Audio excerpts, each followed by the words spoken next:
Today we're going to have some fun with our teardrop.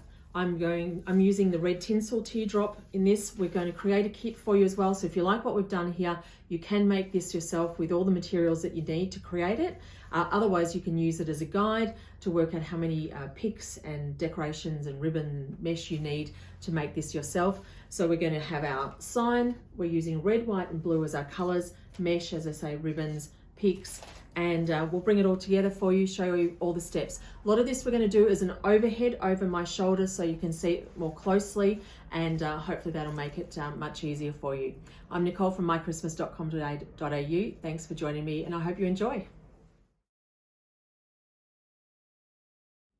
Okay, so first of all, let's just have a look at what we're going to use today to make this. So I'm starting with a teardrop shape foliage piece. As I say, you could use this in plain green if you wanted to. You could do a white, even silver if you wanted with these colors, or if you could access pale blue, that would also work. Then we're going to kind of fill it out with some mesh. So I'm going to use some of the mesh that's got the blue and the red stripe, as well as some plain white. Because I've already got a lot of red, obviously, with that teardrop, I want to sort of soften it down with the plain colors. If I had a green teardrop, I would probably go with a red ribbon here to add a bit more red to it. Then our centerpiece is going to be a sign. So this is an MDF sign that we're going to use, and I'm going to use a couple of cable mounts to attach that. I'll show you how to do that. We're going to have two large bows on here. So I'm going to use these two beautiful ribbons to work with those to create the bow. I use bind wire to put everything together. A cutter for our mesh. This is not the cutter I'd prefer to use. I'll talk about that in a sec, but it's all I've got with me. And then I've got an array of different picks that we're going to cut up and use to spray through the piece. So, all right, let's get started. Okay, so the first thing we're going to do is just cut some of our mesh, and I'm going to start with 8 pieces of each, and we'll see if we need some more. I'll keep a list at the end of how many pieces we use. So it's on the video for you. Now, I would normally use a rotary cutter for this, but I haven't actually got one at home. So instead I'm going to use this paper cutter. It takes a few more turns to work it out. And I've got this measure here because I want the pieces to be about 14 inches. So this is a 12-inch measure here, or 30 centimeters. And then I've got my extra distance here. So that's going to make that 14 inches. You could go a little bit bigger if you want to, but I think that will be enough. We just want a little bit of filler in there, and so this will be enough for me to measure. And then I'm just going to cut it,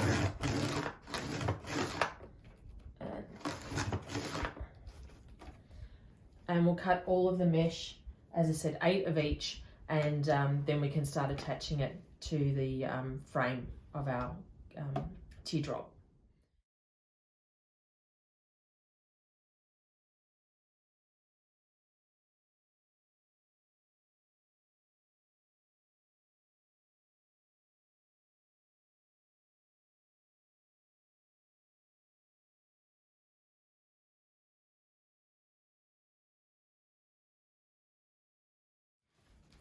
And just so you know, if you don't have any kind of cutter like this, you can use scissors to cut this.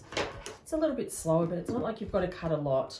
So I would just roughly, if you've got some sort of measured ruler even is fine, and it doesn't have to be exact, and just cut it to roughly the 14-inch mark, which is enough to just, as I said, get that spray of colour coming through.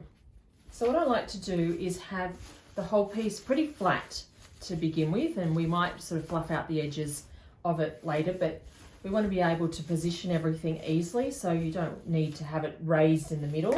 And when you lay it like this, you can see that your mesh, if you use just one piece, it's not quite as long. I want it to just sit outside of the width of the teardrop itself. So what I'm actually going to do is I'm going to have, excuse me, use some of this mesh in the middle only and attach it in the middle section here, so that way you can have some coming out on either side. So I'll do it on both sides, you'll see. So what I want is I'm going to alternate my 2 meshes, and what I normally do with the mesh, just get this out of the way, is I just like to, the mesh has always got a raw edge, it can fray a bit. So I just tend to roll both sides for a job like this so that now the ends are underneath, so they're not as likely to fray and cause any problems. And I'm going to use the frame itself to simply attach each piece. So at the top here, I'm happy enough that can just be, it doesn't need to be double 2 pieces. So I'm just going to twist the branches on that to just get, all I'm doing at the moment is just getting that colour coming through. And then I can probably do the same and just use one for the next layer. So just rolling them in gently, kind of keeping them, you know, as wide as I can. I want, you know, I do want to have a little bit of coverage with this. So then get 2 branches that are close together and pinch it in the middle. Try and keep it tight as you work. It's always better if you can keep everything tight, and I always just double twist it over like that. Now, if I keep doing that, I'm not going to see it once I put my, let's have a look here. Once I put this on, you're going to lose and have very little of this coming. So that's why I want it to come out a bit further now. So to accommodate that, oops, I'm going to do exactly the same, roll it like this, but I'm going to sort of, rather than be in the middle, I'm going to use an end that I attach it and just see, positioning it just around the same length as the longest of the prongs there. And then I'm going to use 2 pieces, once again, twist it to get it into place. So you're not going to really see this short end, you're really just working on this longer part. And now I'll do the same. So there's a blue and white and red stripe on the other side. Now when I put my sign on there, you can see a lot more of it. Let's make sure I haven't gone too far out on that side. Actually it is a bit, so I'm just going to move that in so it's even.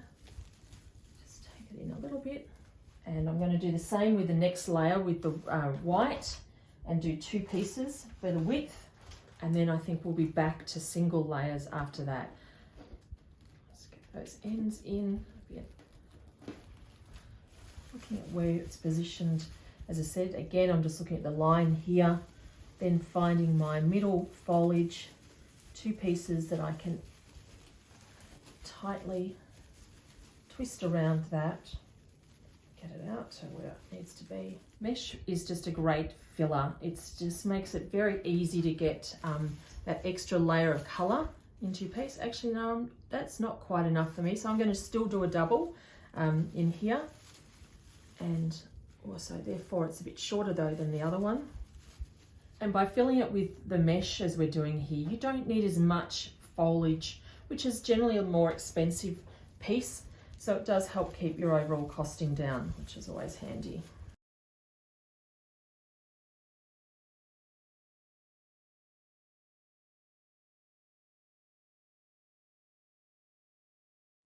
As you get down lower, then you've got the issue that, you know, it's actually wider than the piece. So you really want to try and position it on an angle like this. So you therefore, see how I'm actually going to get that mesh, and if I need to, I can even use a, you know, a piece of foliage to layer over the top of it. Still attach it. Let's do it in order, get it attached first. And if it's sticking out too much, then you can use some foliage to just push it, you know, push it down so it's facing more down the piece.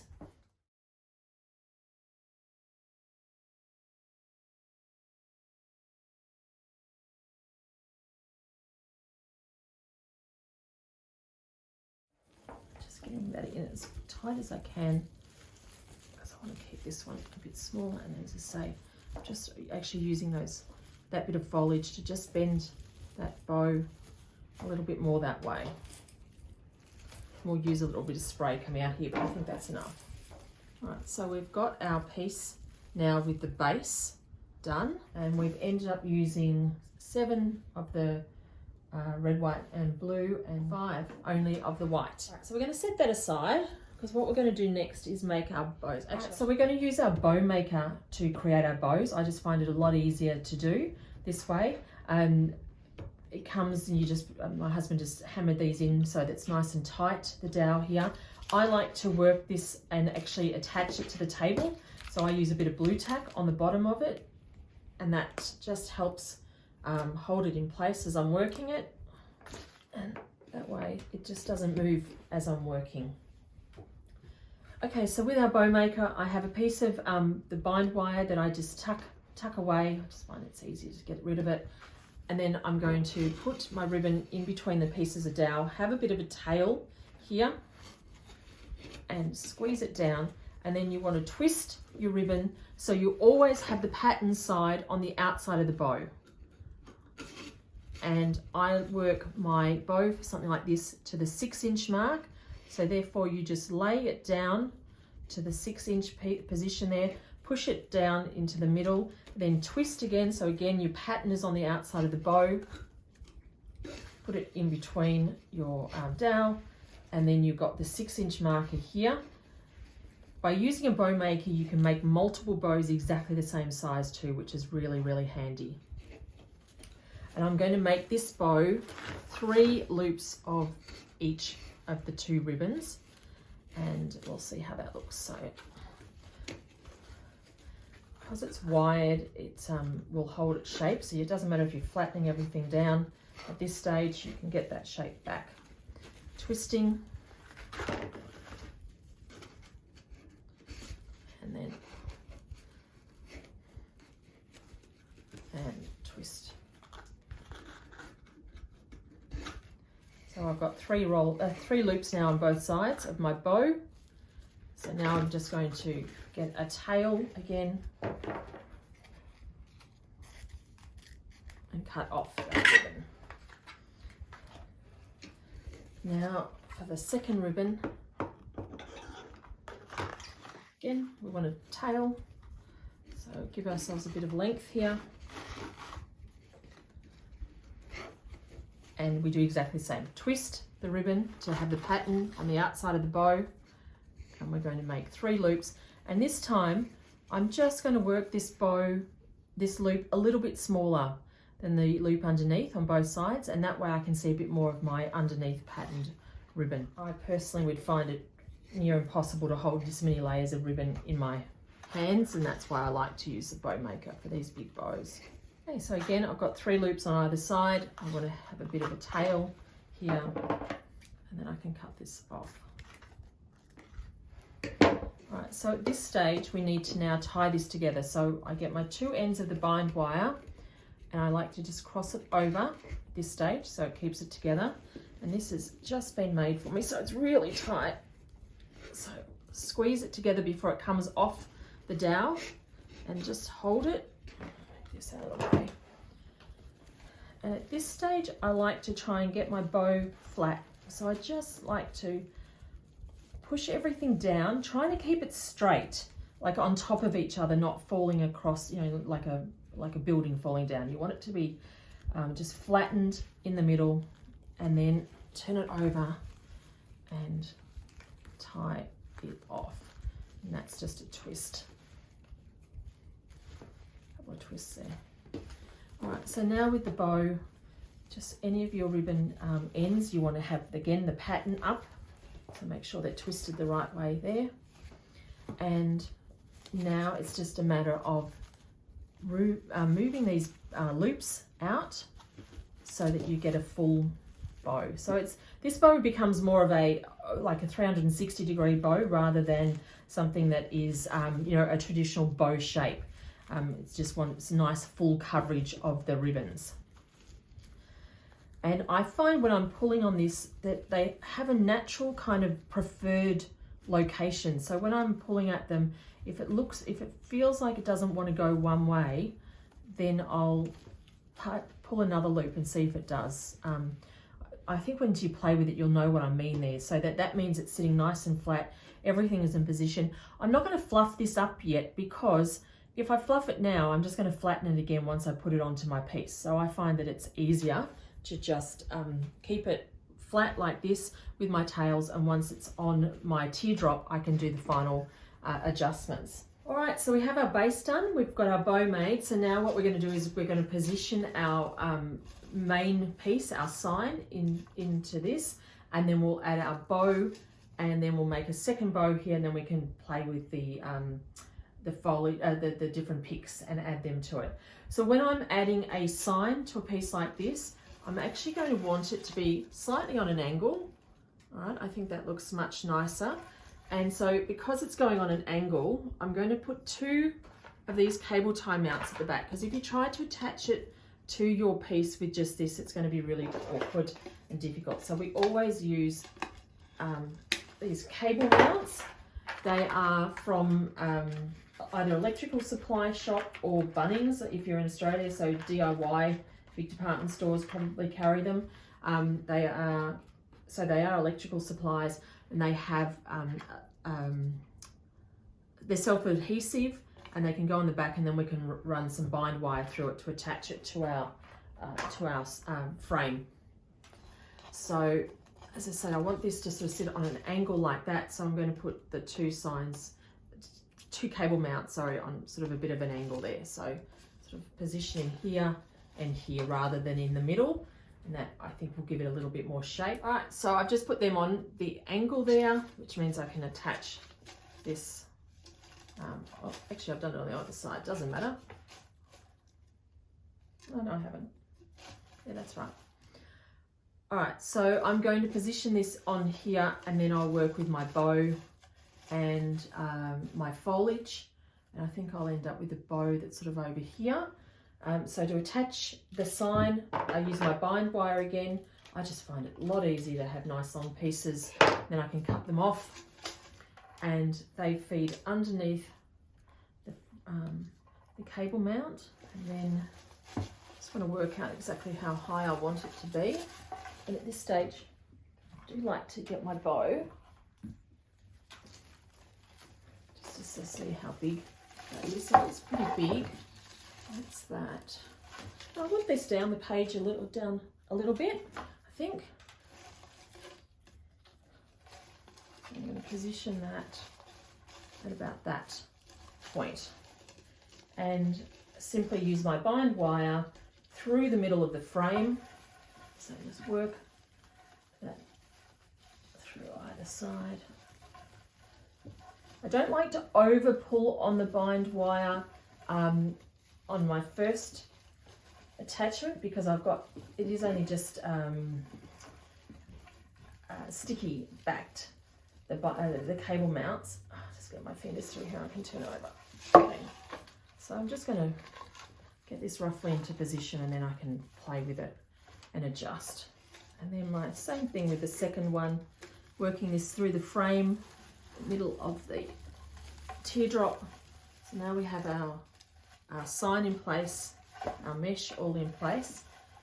So next thing I like to add is my bow. I'm going to start with the big bow at the top, as I said, work out how that goes, and then I might add even some smaller loops of ribbon then, if it's not a big bow, around the maybe here and here on this piece. So I do, because it's quite a big bow I've made, I do need to give it a bit of space away so that it doesn't hide the sign. So I'm just going to move it up, just move this down so it's all in shot. And I'm going to use my bind wire again to position that around one of the sort of close to the center. And because this is going on, it's not actually going on the middle spine of the piece, which has got the harder wire frame. It's going to be attached really to a couple of these prongs. I'm going to use a couple of them, or use one that's got the Deco mesh attached, so that it has a bit more structure and strength to it. So it's probably going to be this one with the mesh here, and I want to work a couple of these prongs together so that it gives it stability in positioning. Before I tie it on, again, just having a look at how the position works here. Don't want it too high that there's a big gap, but so I should be able to work my loops around there. and this ribbon. So I think that's quite good. So I'm going to tie that on, and I do like to try and keep things tight as I tie them on. Yeah, that's good. So at the moment it's looking a little bit uneven because this is a big bow, but remember we're going to have some spray coming out here as well. So just trust the process of that. And I'm going to leave these tails just for the moment, and we'll work out what we do with them once we put our picks on. So, because I'm thinking we'll probably end up, actually no, I will attach it. So I'm just going to use my little piece of wire here that's already in place to twist around that. Oh. And my 2 pieces of ribbon now attached there. And then the ends here, to get a nice end on the ribbon, you fold it in half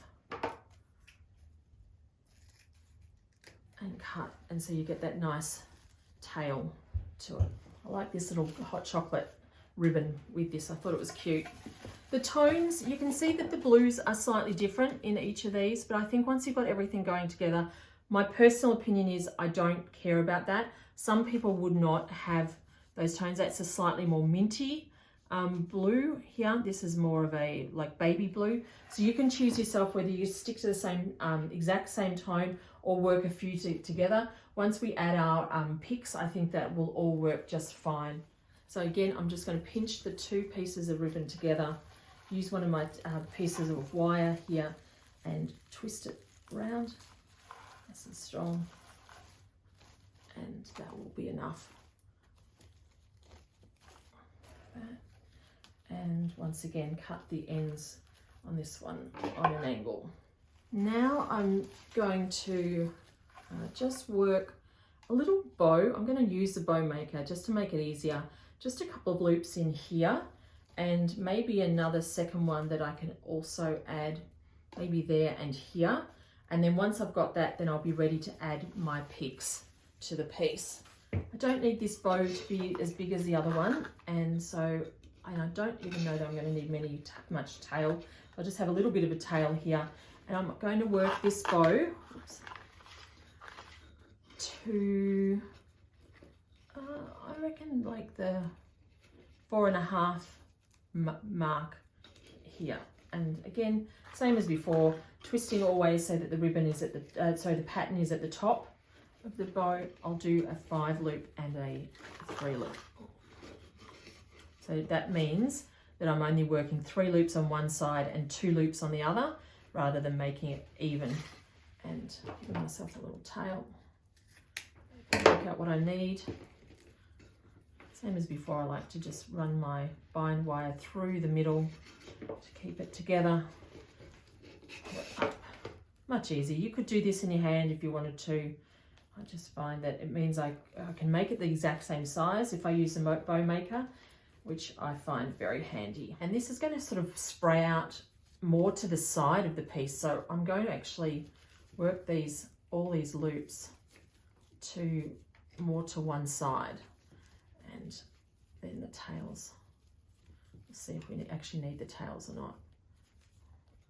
All right, so now I've kind of made a bit of a loop of ribbon that I can add to one side, and then I'm going to make a smaller version of that. And this time I'm going to just do 3 loops. See if that's just enough. You're really just adding a pop of colour to this and the continuity of using the same ribbon throughout. So we've got, 3 loops that we can use there, and then we can twist the tails depending on what we're going to do. So let's put them in position and see how they work. Now, one other note to make is I've used the smaller size cable mount here because that's all I had at home. We normally use a 1 inch or 2.5 centimeter size square, and I am finding that this is popping off. Maybe I should have left it for a little longer to set before I played with it.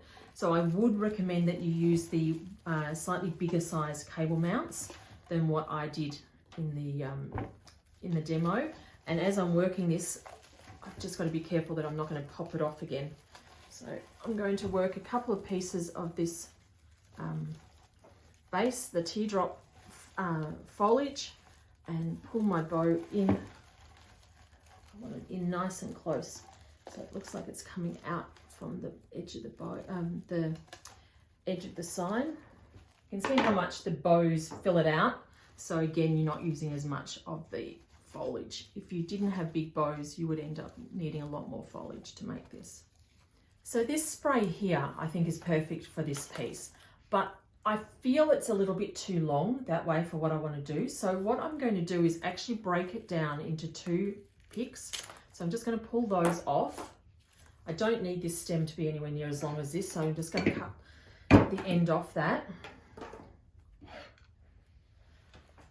And then, so that I can attach this to my piece, and even like this piece here is not going to be visible behind, because it's going to spray out from behind.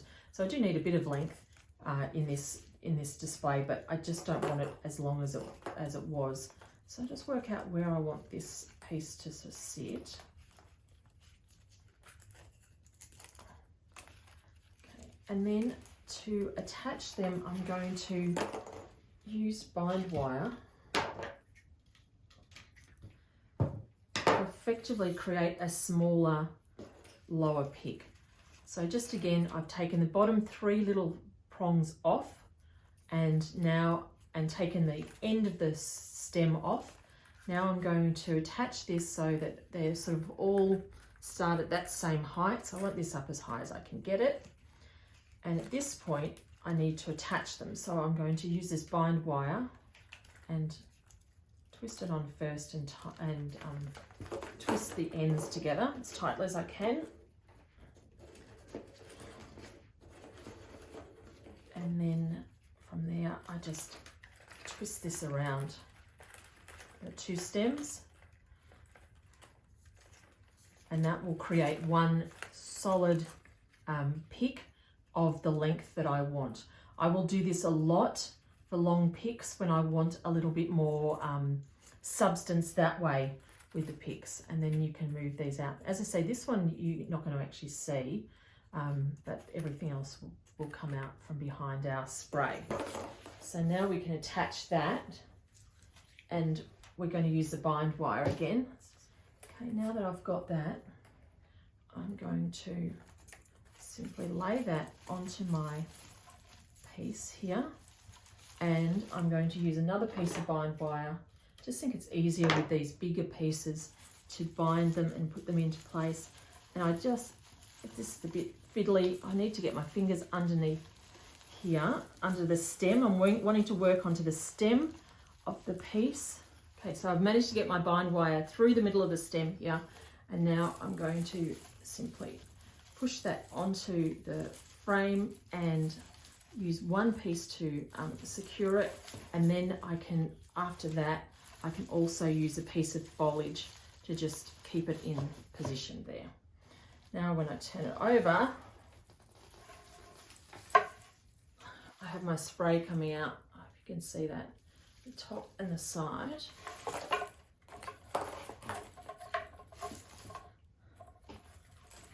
As I want. So I'm going to do the same thing with the second piece of the same pick. And I'm just looking at where I want it to spray. I want some more over here, so I'm going to do exactly the same. So I want this stem to come out here. So therefore I'm going to turn that over, that point there, and I'm going to be using this, straighten it up just so it works with the spine of the piece. Again, I'm going to bind wire this on, and then I'm going to use a branch to hold it in position. And because this stem's already been attached to the main frame, I don't have to go all the way through the frame. I can just go through this stem to attach it. And again, it's got to be tight. You know, things like this, if you don't tighten them off, they're going to fall off. I'm not going to cut anything yet because I'm working with a few other things that I might need to play with, and just want that up. And then I can use a branch here to simply twist around it to hold it in position. Now when we turn it over, we've got a good spray coming out the top of that. I want even more spray coming out this side. So I've got this triple snowflake. And again, I feel like the middle stem is too long for the outer two stems. So I'm going to cut this and do exactly the same as what I did before. So let's have another go with this one so that it all becomes a better length. So I'm actually going to cut this long stem off. Then I'm going to reposition this one so that it's sort of the same height as those. And that means when I put these now onto my spray, I've just got a nice even curve. You don't want all three lined up straight at the same, you know, exactly the same height here, but that gives me a nice even curve. And then I can bind wire that together. I think the overall look will be much nicer by taking this little extra step. You don't want the middle to get too high with everything laying flat on the seam, otherwise it's not going to sit nicely on your wall.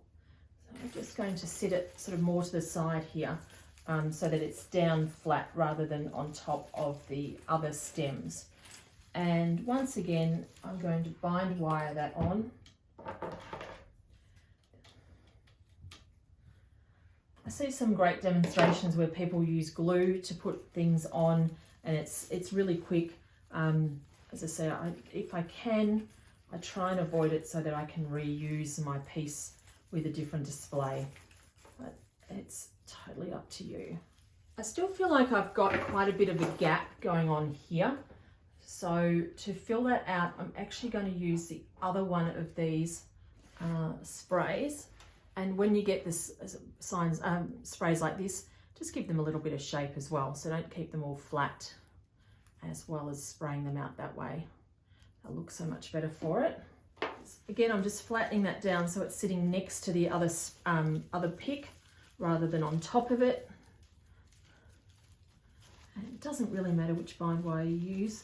It's all in here. Just twist it around with an end point.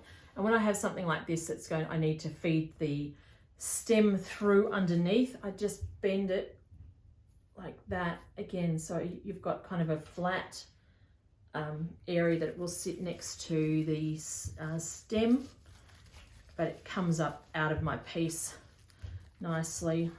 And then I've got these two very cute snowy kind of picks that I brought with me. And I think I'll put one up there in front and one coming out down the bottom here on the side.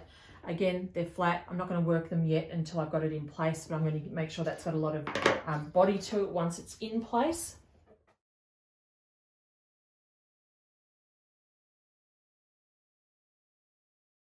I did also bring some of my cedar spray because I thought if I wanted a bit more of a snowy effect, I can throw some of this in here as well. So that's, you know, personal choice whether you know how far you want to go in adding bits like that. And the other piece I've got that I thought I would just put into this, I've got this little snowflake piece, and it just sort of sits.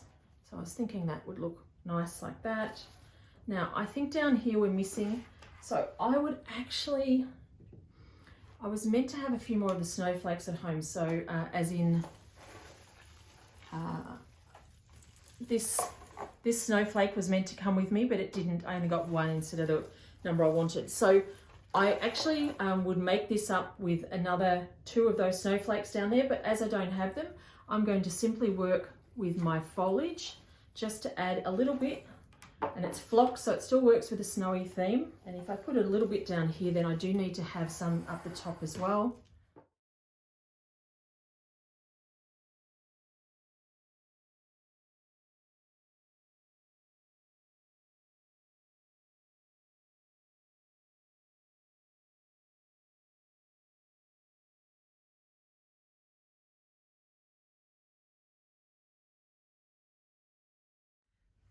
So there you have it. That's our teardrop with our Baby It's Cold Outside sign as the center point, using red, whites and blues as the color theme for this. This is available as a kit. You can buy it with just the decorations, particularly for people overseas, because you may find it's too expensive to send the frame, or you can buy it with the full kit if you're interested in, or use your own materials. I've got a list of everything that we used in this under the video for you. If you enjoyed this, subscribe to our channel. Hope that's been helpful. Have a sensational day. Nicole from mychristmas.com.au. See you.